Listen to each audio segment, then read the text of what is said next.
வணக்கம் மாணவர்களே, மீண்டும் உங்களை தமிழ் வகுப்பில் சந்திப்பதிலே பெரும் மகிழ்ச்சி அடைகிறேன். கடந்த வகுப்பிலே 2 கவிதை பிழைகளும் உரைநடை உலகம் விரிவானத்தை பார்த்தோம். இப்பொழுதும் இந்த பாடவெளியில் நாம் பார்க்க இருப்பது தமிழ் 6ஆம் வகுப்பு தமிழ் 3ஆம் பருவம் இயல் 1 நால்வகை சொற்கள். நால்வகை சொற்கள் எதெல்லாம் நால்வகை சொற்கள் என்பதை இந்த இலக்கணத்தின் மூலமாக நாம் பார்க்க போகிறோம். நால்வகை சொற்கள். தமிழில் சில எழுத்துக்கள் தனித்து நின்று பொருள் தரும். ஒன்றுக்கு மேற்பட்ட எழுத்துக்கள் தொடர்ந்து வந்தும் பொருள் தரும். இவ்வாறு பொருள் தருவை சொல் எனப்படும். சரியா? அப்போது ஒரு எழுத்து தனித்து நின்று நிச்சயமா பொருள் தருமாம். ஒன்றுக்கு மேற்பட்ட எழுத்துக்கள் சேர்ந்தும் பொருள் தருகிறது. அதான் இது சொல். அதில் எடுத்துக்காட்டு கொடுத்துருக்கு பாருங்க. ஈ, பூ, மை, கல், கடல், தங்கம். சரியா? இந்த ஈ தனி எழுத்து தான், ஆனால் தனித்து நின்று நினைஞ்சது பொருள் தருகிறது. அதே மாதிரி பூ நினைஞ்சது பொருள் தருகின்றது. இதெல்லாம் தனி எழுத்து தனித்து நினைஞ்சது பொருள் தருகிறது. அதுக்கு அடுத்த அளவு பாருங்கள். மை, கல், கடல், தங்கம். இது ஒன்றுக்கு மேற்பட்ட எழுத்துக்கள் சேர்ந்து வருகிறது. அப்படி சேர்ந்து வந்தும் பொருள் தருது. சரியா? கல், கடல், தங்கம் எல்லாமே நினச்சது ஒவ்வொரு பொருள் அடித்தது குறிக்குது. அடுத்து பாருங்கள். இலக்கண அடிப்படையில் சொற்கள் 4 வகையாக பிரிக்கப்படுகிறது. 4 வகையாக பிரிக்கப்படுகிறது. 1 பெயர்ச்சொல், 2 வினைச்சொல், 3 இடைச்சொல், 4 உரிச்சொல். இப்படி 4 வகையாக பிரிச்சிருக்கிறாங்க. சரியா? இப்போ நம்ம முதல்ல பார்க்க போகிறதுன்னு பார்த்திங்கன்னா பெயர்ச்சொல். ஒன்றன் பெயரை குறிக்கும் சொல் பெயர்ச்சொல் எனப்படும். ஒன்றன் பெயரை குறிக்கும் சொல் பெயர்ச்சொல் எனப்படும். சரியா? இதில் எடுத்துக்காட்டு கொடுத்துட்டு போங்க. பாரதி, பள்ளி, காலை, கண், நன்மை, ஓடுதல். சரியா? இதில் பாரதி அப்படிங்கிறது ஆள் பேரை குறிக்கிறது, பள்ளி அப்படிங்கிறது இடத்தை குறிக்கிறது, காலை அப்படிங்கிறது காலத்தை குறிக்கிறது, கண் அப்படிங்கிறது சினையை குறிக்கிறது, நன்மை அப்படிங்கிறது பண்பை குறிக்கிறது, ஓடுதல் அப்படிங்கிறது ஒரு வினையை குறிக்கிறது. மொத்தத்தில் இது எல்லாமே என்னது எதை குறிக்கிறது? ஒரு பெயர் சொல்லாகவே அமைந்திருக்கிறது. சரியா? இது எல்லாமே பெயர் சொல்ல விஷயம் அடங்கும். அதனால தான் ஒன்றன் பெயரை குறிக்கும் சொல் பெயர் சொல் எனப்படும். சரியா? அடுத்து பாருங்க. வினைச்சொல். வினை என்னும் சொல்லுக்கு செயல் என்பது பொருள். ஒரு செயலை குறிக்கும் சொல் வினைச்சொல். ஒரு செயலை குறிக்கும் சொல் வினைச்சொல். எடுத்துக்காட்டுக்கு வா, போ, எழுது, விளையாடுன்னு கொடுத்துருக்கு. சரியா? வா அப்படிங்கிறது ஒரு வினை சொல், ஒரு செயல். போ அப்படிங்கிறது ஒரு செயல். எழுது அப்படிங்கிறது ஒரு செயல். விளையாடு அப்படிங்கிறது அது ஒரு செயல் தான். சாப்பிடு, நட, தூங்கு எல்லாமே என்னதான் ஒவ்வொரு வினை அணிச்சது குறிக்கிறது, ஒவ்வொரு செயல் அணிச்சது குறிக்கிறது. அதனால தான் இது என்னது வினைச்சொல். 3வது பாருங்க. இடைச்சொல். பெயர் சொல்லையும் வினை சொல்லையும் சார்ந்து வரும் சொல் இடைச்சொல். சரியா? இந்த இடைச்சொல் பெயர் சொல்லையும் வினை சொல்லையும் சார்ந்து தான் நிச்சயம் வரும். இந்த இடைச்சொல் தனித்து நிச்சயாது இயங்காது. அதில் எடுத்துக்காட்டு கொடுத்துருக்கு பாருங்க. தந்தையும், தாயும், மற்றொருவர், திருக்குறளை. இந்த இடைச்சொல் இடல நிச்சயம் வரும். அது தனித்து நிச்சயாது இயங்காது. சரியா? அடுத்து பாருங்க. உரிச்சொல். பெயர்ச்சொல், வினைச்சொல் ஆகியவற்றின் தன்மையை மிகுதிப்படுத்தி வருவது உரிச்சொல் ஆகும். மாநகரம். சாலச் சிறந்தது. சாலச் சிறந்தது. அப்போ இதில் மா அப்படிங்கிறது உரிச்சொல், சாலச் சிறந்தது சால அப்படிங்கிறது என்னது உரிச்சொல். அடுத்தால பாருங்க. கற்பவை கற்றபின் பின்வரும் தொடர்களில் உள்ள 4 வகை சொற்களை வகைப்படுத்துக அப்படின்னு கேட்டிருக்கு. அதில் ஒன்றாவது பாருங்கள், வளவனும் தங்கையும் மாநகர பேருந்தில் ஏறினர். அப்போது அதில் வளவனும் தங்கையும் இருக்குது. அப்போது அந்த ரெண்டுலேயும் இடைச்சொல். மாநகர பேருந்தில் ஏறினர். சரியா? அந்த பேருந்தில் ஏறினர் அப்படிங்கிறது வந்து என்னது? பெயர்ச்சொல். பேருந்தில் ஏறினர் வந்து பெயர்ச்சொல். வளவனும் தங்கையும் அப்படிங்கிற இடத்துல இடைச்சொல். மாநகர பேருந்தில் ஏறினர் அப்படிங்கிறது வந்து பெயர்ச்சொல். சரியா? அப்போது வளவனும் தங்கையும் அப்படிங்கிற இடத்துல இடைச்சொல். மாநகர பேருந்தில் ஏறினர் அப்படிங்கிறது வந்து பெயர்ச்சொல். அடுத்து ரெண்டாவது பாருங்கள், நாள்தோறும் திருக்குறளை படி. நாள்தோறும் திருக்குறளை படி. திருக்குறளை படி. ஐ அப்படி வந்திருக்கிறதுனால இந்த ஐ அது வந்து இடையில் வந்திருக்கு.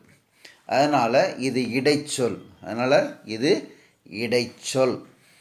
சரியா? மூணாவது பாருங்கள், ஏழைக்கு உதவுதல் சால சிறந்தது என்றார் ஆசிரியர். ஏழைக்கு, அந்த கூ வந்து இடைச்சொல். கூ வந்து என்னது? இடைச்சொல். சால சிறந்தது. சால சிறந்தது அது வந்து என்னது? உரிச்சொல். அது வந்து என்னது? உரிச்சொல்.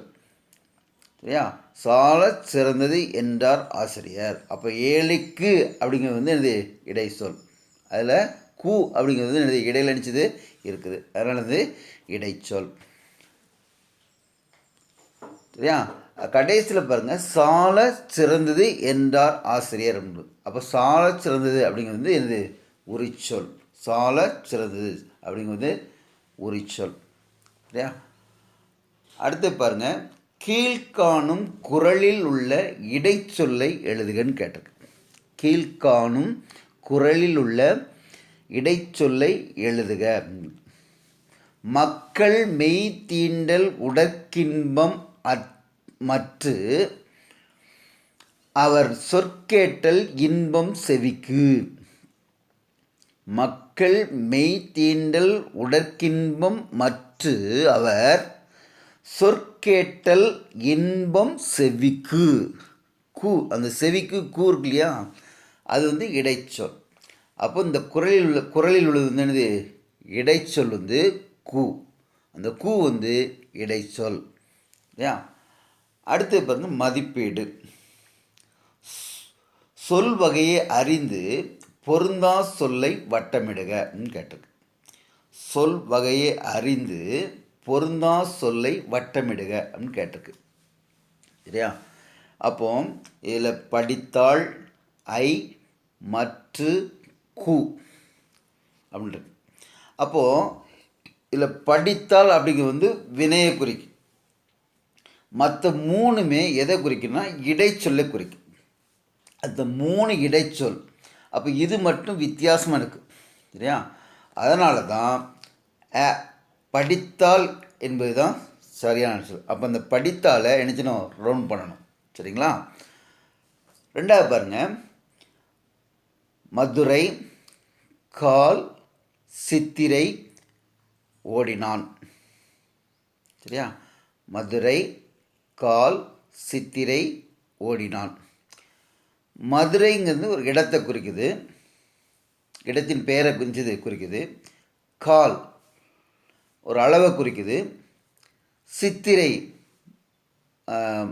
மாதத்தை நிச்சது குறிக்குது.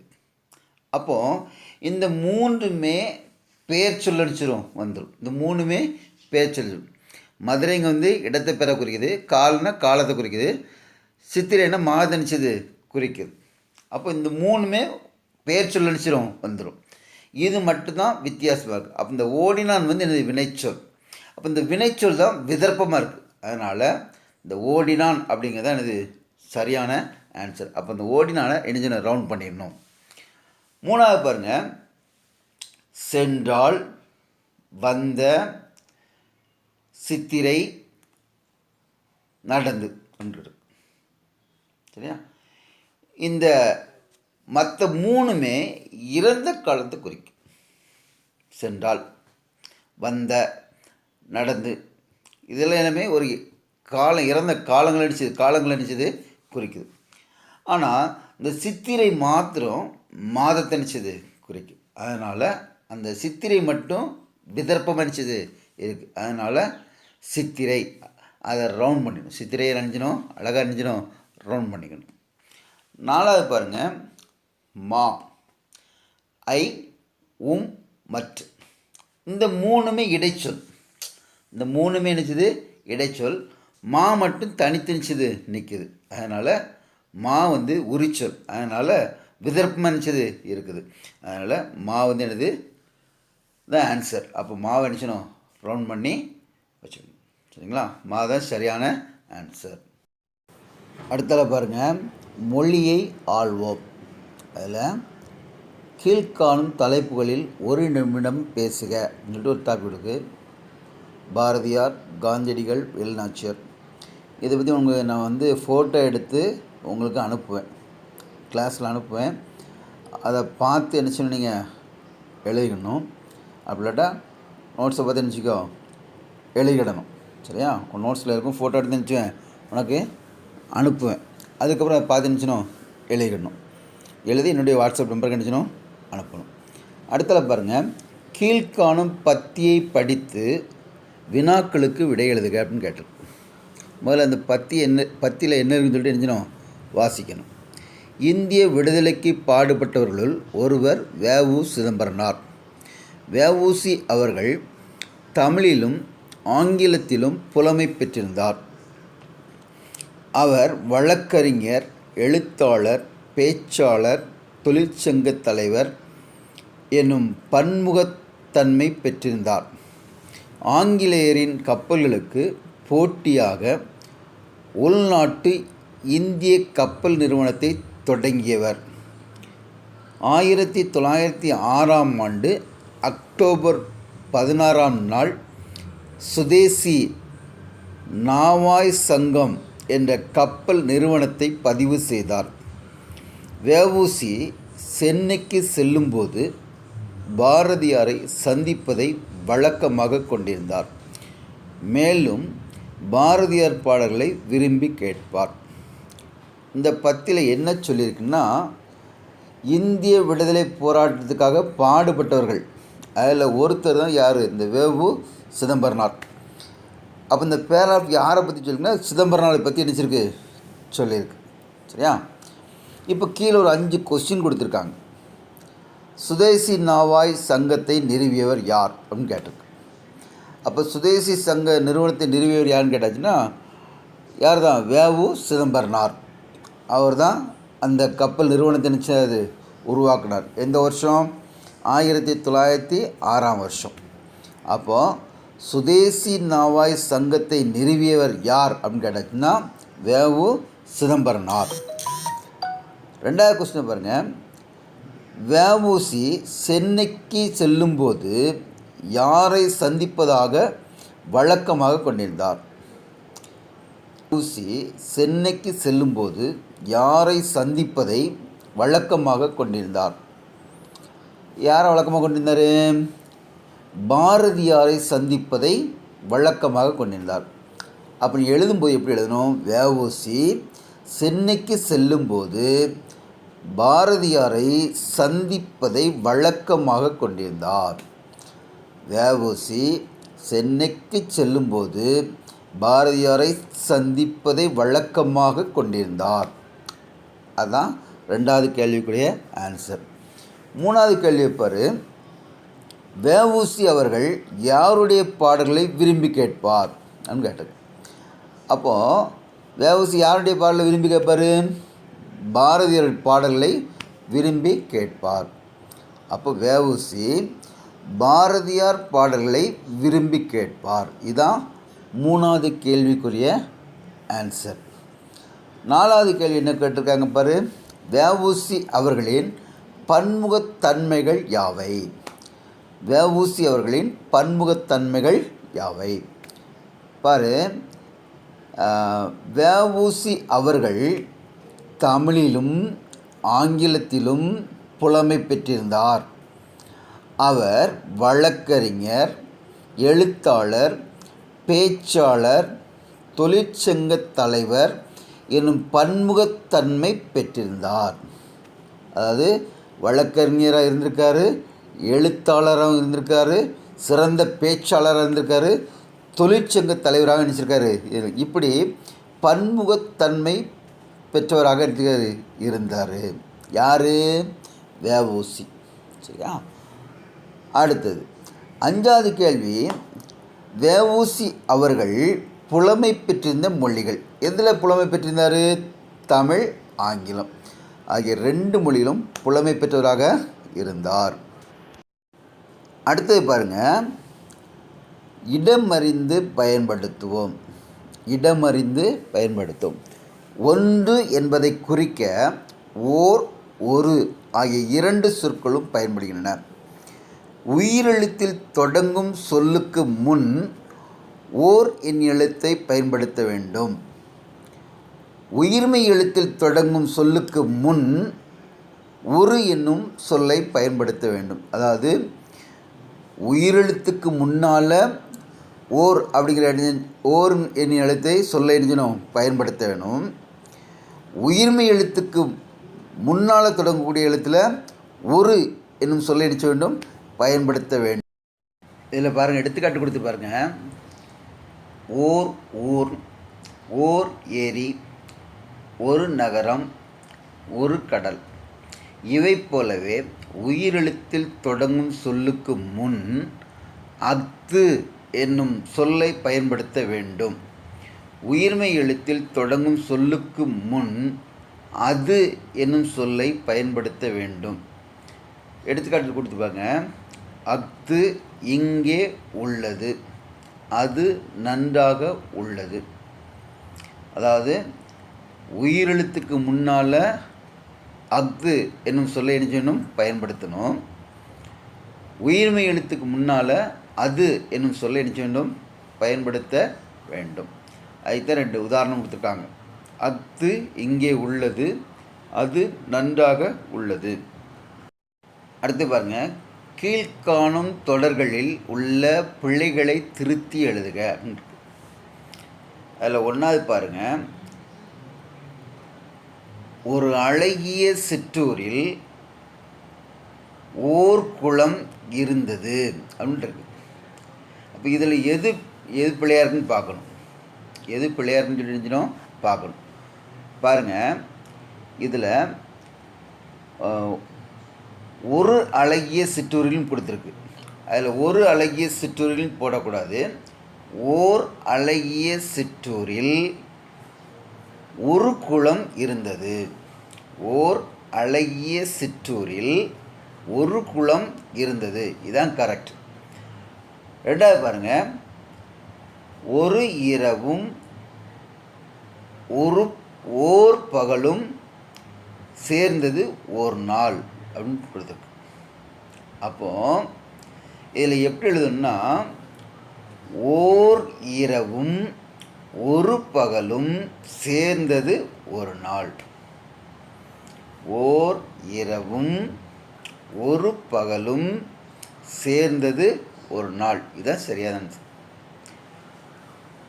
3வது பாருங்கள், அது இல்லாத இடத்தில் எதுவும் நடக்காது. அது இல்லாத இடத்தில் எதுவும் நடக்காது. எது இல்லாத இடத்தில்? அப்போது இதில் எது ஒன்றுனா, அஃது இல்லாத இடத்தில் எதுவும் நடக்காது. இதில் ஏன் அஃது வருது? மேலே ஒரு உதாரணம் கொடுத்துருக்காங்க பாருங்கள். அஃது இங்கே உள்ளது, அது நன்றாக உள்ளது. 2 உதாரணம் கொடுத்துருக்கு இல்லையா? அந்த முதல்ல உதாரணத்தை பாருங்கள். அஃது இங்கே உள்ளது. அப்போ இங்கே அதுன்னு கொடுத்துருக்கு. அப்போ அதுன்னு போடாமல் அஃது இல்லாத இடத்தில் எதுவும் நடக்காது. அஃது இல்லாத இடத்தில் எதுவும் நடக்காது. இதுதான் சரியான ஆன்சர். அடுத்து பாருங்க,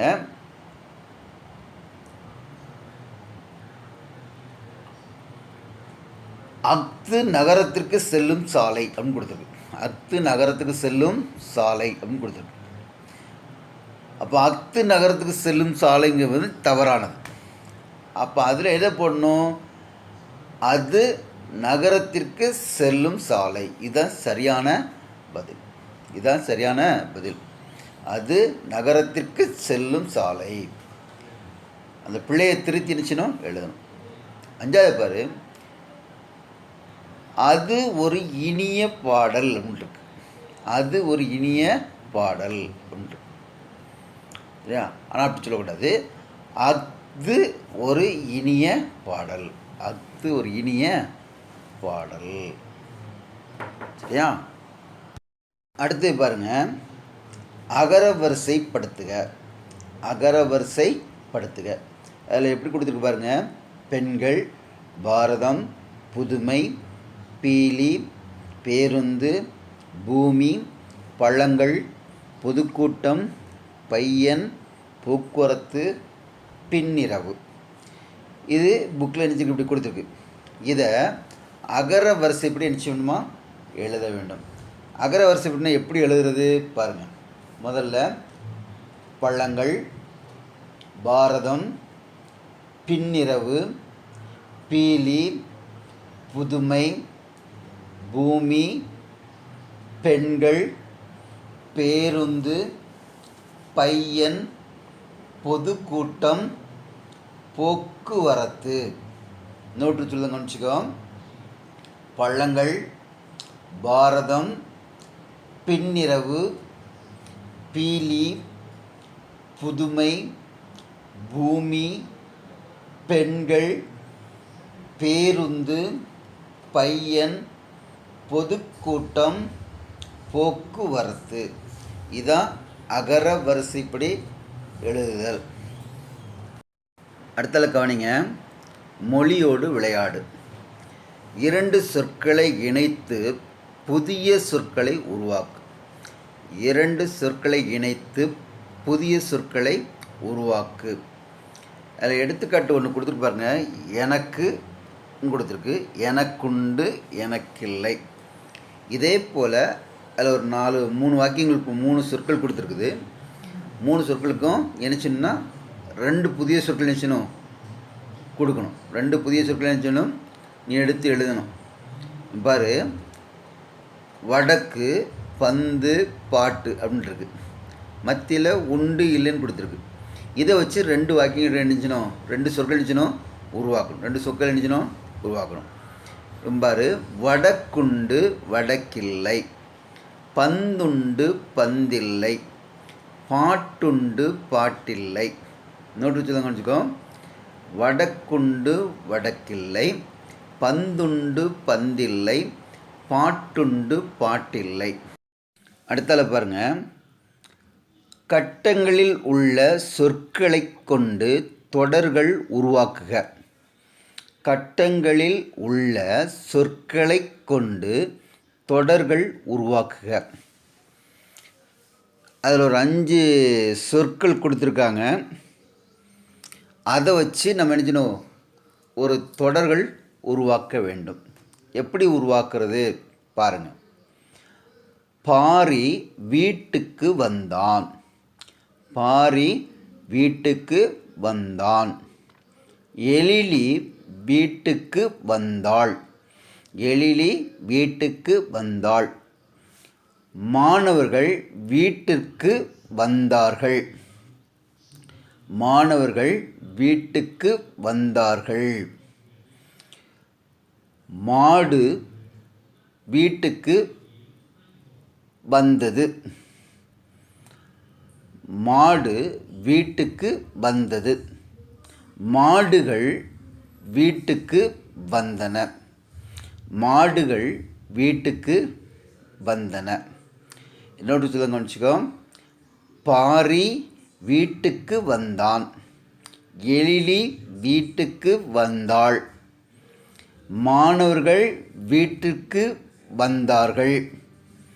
மாடு வீட்டுக்கு வந்தது. மாடுகள் வீட்டுக்கு வந்தன. சரியா? அடுத்து பாருங்க. கட்டங்களில் மறைந்துள்ள 4 வகை சொற்களை எழுதுகன்னு கேட்டிருக்கு. அப்போ இதுக்கு ஆன்சர் நான் சொல்லியிருந்தேன், கவனிச்சிக்கோ. மாநகரம், பேருந்து, மாடு, வண்டி, செய்தான், நடக்கின்றான், இதான் இந்த கட்டத்தில் நினைச்சது இருக்குது. ஆனால் நமக்கு கேள்வி என்ன கேட்டிருக்கு? கட்டங்களில் மறைந்துள்ள 4 வகை சொற்களை எழுதுன்னு கேட்டிருக்கு. 4 வகை சொற்கள்னு எதெல்லாம்? பெயர்ச்சொல், வினைச்சொல், இடைச்சொல், உரிச்சொல். இந்த 4 வகை தான். இந்த 4 வகை சொற்கள் நினச்சதில் இருக்குது. சரியா? அதை கண்டுபிடிச்சி நினச்சணும் எழுதணும். இப்போ பாரு, மாநகரம். இந்த மாநகரம் வந்து உரிச்சொல். மாநகரம் உரிச்சொல். பேருந்து பெயர்ச்சொல். மாடு பெயர்ச்சொல். வண்டி பெயர்ச்சொல். இடைச்சொல். செய்தான் வினைச்சொல்.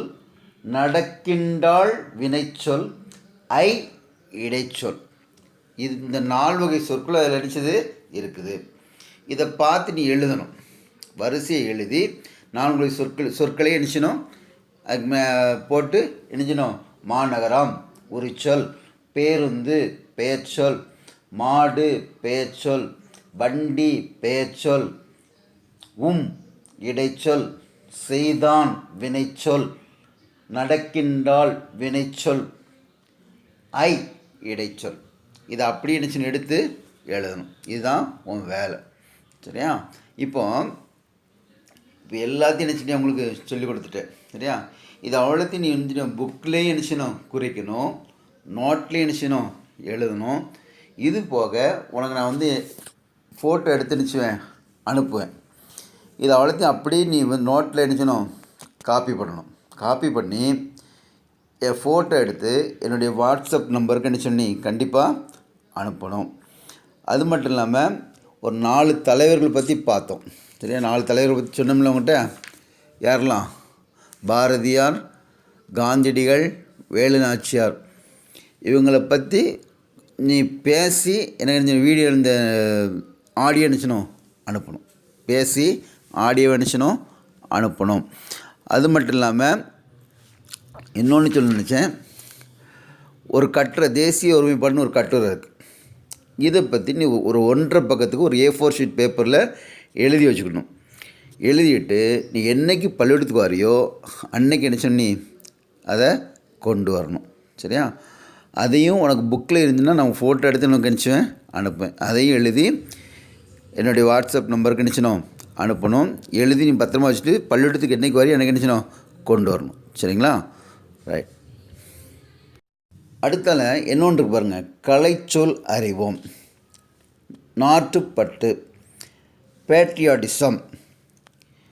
நாட்டுப்பற்று, பேட்ரியாட்டிசம். இலக்கியம், லிட்ரேச்சர். இலக்கியம், லிட்ரேச்சர். கலைக்கூடம், ஆர்ட் கேலரி. கலைக்கூடம், ஆர்ட் கேலரி. மெய்யுணர்வு, நாலெட்ஜ் ஆஃப் ரியாலிட்டி. மெய்யுணர்வு, நாலெட்ஜ் ஆஃப் ரியாலிட்டி. அடுத்தால பாருங்கள், நீ நெட்டில் பார்க்க வேண்டிய என்னென்னா, விடுதலை போராட்டத்தில் கலந்து கொண்ட தமிழக தலைவர்கள் பற்றிய செய்திகள். விடுதலை போராட்டத்தில் கலந்து கொண்ட தமிழக தலைவர்கள் பற்றிய செய்திகள். நெட்டில் டவுன்லோட் பண்ண விஷயம் வந்துடும். பண்ணிங்கன்னா அதில் ஏதாவது ஒரு தலைவரை பற்றி ஒரு பக்கத்துக்கு நீ நினச்சா போதும், எழுதினா போதும். ஒரு பக்கத்துக்கு அந்த தலைவரை பற்றி நினச்சா போதும் எழுதி A4 ஷீட் பேப்பரில் எழுதி நினைச்சணும் உன் ஃபைலில் போட்டு வச்சுக்கோ. அதையும் நீ எப்பவும் பள்ளிக்கூடத்துக்கு வரையோ அன்னைக்கு நீ கொண்டு வந்தால் போதுமானது. சரியா? ரைட். அடுத்து பாருங்கள், உனக்கு புக்கில் உள்ளதை அவ்வளோத்தையும் எனக்கு ஃபோட்டோ எடுத்து உனக்கு நினச்சிருக்கேன் அனுப்பி வச்சுருக்கேன். நீ அதை பார்த்து உன் நோட்டில் தப்பு இல்லாமல் பிழை இல்லாமல் அழகாக நிறுத்தி நிதானமாக நினச்சணும் எழுதணும். சரியா? எழுதி அதை எனக்கு ஃபோட்டோ எடுத்து என்னுடைய வாட்ஸ்அப் நம்பருக்கு நினச்சின்னு எனக்கு அனுப்பணும். ஓகேவா? என்னுடைய வாட்ஸ்அப் நம்பருக்கு அனுப்பணும். நன்றி, வணக்கம். மீண்டும் அடுத்த தமிழ் பாட வேளையில் சந்திப்போம்.